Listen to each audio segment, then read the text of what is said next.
Ukraine के मसले को लेकर रूस और अमेरिका के बीच जारी तनातनी ने यूरोप में युद्ध का खतरा पैदा कर दिया है और अगर ये युद्ध होता है तो इसके विश्व युद्ध में बदलने की आशंका भी बढ़ रही है।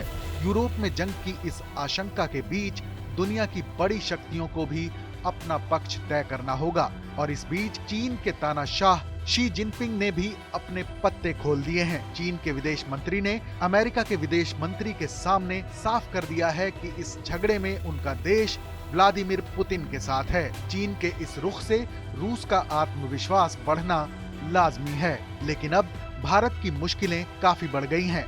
यूं तो यूक्रेन भारत का पड़ोसी देश नहीं है, लेकिन यूक्रेन में खेले जा रहे राजनीतिक खेल में भारत का भी बहुत कुछ दांव पर लगा है। अगर यूक्रेन को लेकर जंग होती है तो अमेरिका और उसके नाटो सहयोगी भले ही इस जंग में सीधा हिस्सा ना लें, लेकिन कड़े आर्थिक प्रतिबंध लगाकर ये देश उन देशों पर जरूर सख्ती करेंगे जिनके रूस के साथ व्यापारिक ताल्लुकात हैं। भारत की परेशानी ये है कि भारत और रूस के रक्षा संबंध कई दशक पुराने हैं और भारतीय सेना हथियारों का एक बहुत बड़ा हिस्सा अभी भी रूस से ही खरीदती है। अगर रूस पर सख्ती होती है तो भारतीय सेना के लिए भी मुश्किल आ सकती है। साल 2014 में रूस के क्रीमिया पर कब्जे के बाद अमेरिका ने काटसा कानून लागू किया था, जिसके दायरे में भारत और रूस का S-400 एयर डिफेंस सिस्टम का सौदा भी आ गया है। हालांकि भारत ने अमेरिकी दबाव को दरकिनार करते हुए इस सौदे को अमली जामा पहना दिया है और S-400 की पहली खेप भारत आकर तैनात होने की प्रक्रिया में है।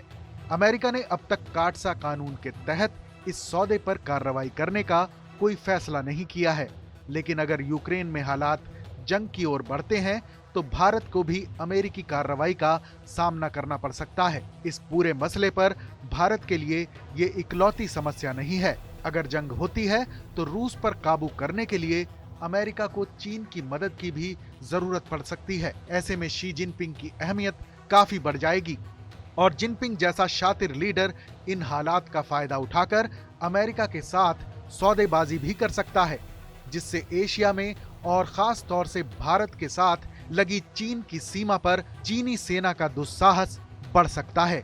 भारत को यूक्रेन के संकट से पैदा होने वाली इन तमाम परेशानियों का एहसास भी है, इसीलिए मोदी सरकार इस मसले पर फूंक फूंक कर कदम रख रही है। अभी तक भारत सरकार की ओर से इस संकट पर कोई ऐसा बयान नहीं दिया गया है जिसे किसी एक पक्ष के समर्थन वाला समझा जाए।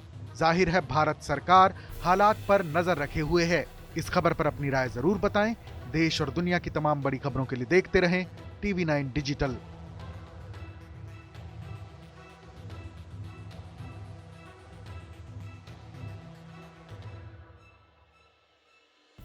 अड़ी सोमवार से शुक्रवार शाम 6 बजे सिर्फ TV9 भारतवर्ष पर।